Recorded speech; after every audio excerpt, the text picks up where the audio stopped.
Well, good morning, everybody. Welcome to the latest IFSR Brunsdon investment market update. Firstly, I hope that you are all keeping well in these very testing times. Today, we have with us Jonathan Webster-Smith, who is the head investment manager from Brooks Macdonald. Welcome, Jonathan. Thank you, Brian. And a few questions here. We're into some very testing times indeed. And we'd just like to cover three topical questions that we're getting at the moment. And I'd just like to pose those to you, Jonathan. The first one that comes to mind is that the Chancellor has said that we are in for some very tough times up ahead. I wondered what your opinion on this would be. Yeah, well, I mean, just echoing your comments, I hope everyone is safe and well. I mean, these certainly are. I think the word unprecedented you hear in every news transcript, and that we certainly are in those. So, I agree totally with the Chancellor. I mean, the tough times. I mean, we've been through, some of the fastest declines in markets that we've seen. More so than the financial crisis, more so than the previous health scares. So I would definitely concur with his thinking there. In terms of the impact it's having, it's clearly had, the Chancellor and the actions, if you like, of the central bank and indeed of governments. And I know this is not just the UK government, but actually globally, have been, we've not seen reactions like this since the 2008 financial crisis. So it really puts it into the context of how tough I think this is. The actions they've done, I believe, will save jobs longer term. And in terms of, a lot, if they had done nothing, a lot of companies would have made a lot of people redundant. Yes, of course, unemployment is rising anyway, but I think a lot more would have been the case. So the actions they've taken certainly seemingly are the right actions for getting us back on track. It's now really a health versus economy, and it sounds horrible to say things like that, but those are the decisions the government will take. We've all been locked down for a few more weeks. The government support has been extended. They're looking at, they're certainly listening and reacting, and that's all you can really ask for from a government. So we've got to balance the economy with the tough times. That being said, when we look at it from a stock market point of view, we've had the fastest declines, and as all, typically when we've seen the government support, we've actually had some pretty strong. So we've just had our second week of positive markets, which we haven't seen since February. So as always, from a market perspective, these shakeouts create some opportunities, which obviously we spoke about on the video we did up to the end of March, and we'll just have to wait and see what happens. Okay. Donald Trump seems to be underplaying the effect somewhat in America.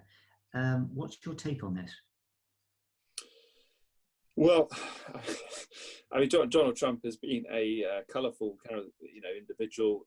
He's certainly like Marmite in the sense that people fall into two camps with Donald Trump. Some love him and some hate him.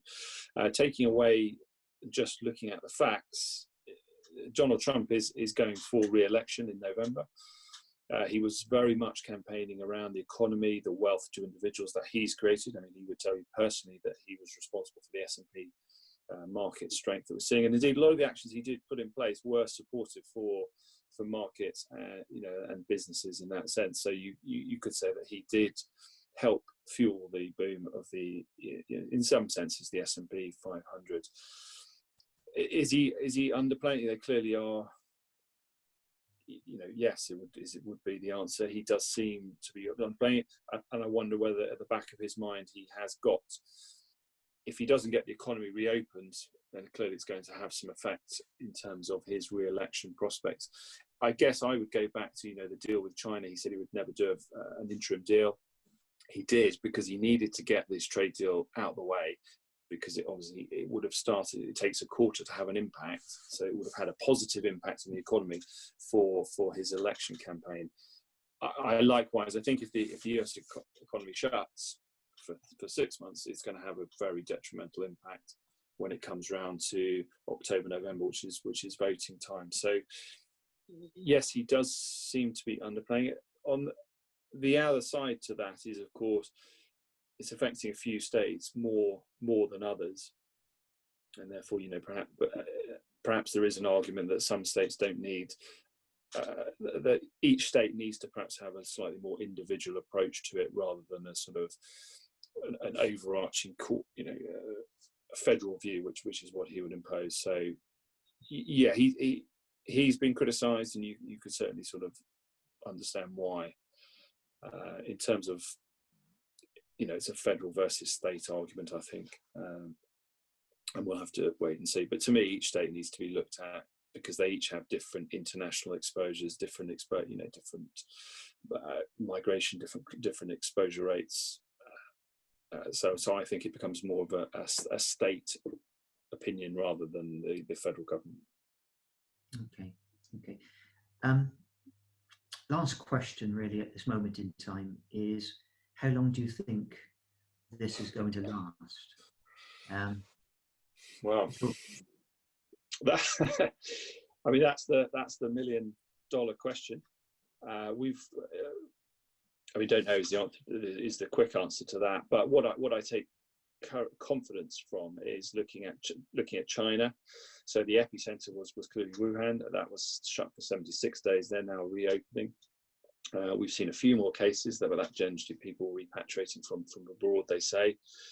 So again, there's some the evidence would suggest for if you take the epicenter as the worst, let's say a couple of months lockdown, and then you can gradually reopen. That would put us in the context of around mid-May for reopening. We're starting to see Germany, which had a huge success rates, because obviously they're testing. They have the manufacturing on site in Germany, whereas obviously we need to import a lot of tests and create that. So Germany's had the ability to ramp up testing much quicker. They're now starting to sort of reopen in parts. Austria are as well. So it does imply that over the next few weeks we should start to see some sort of reopening.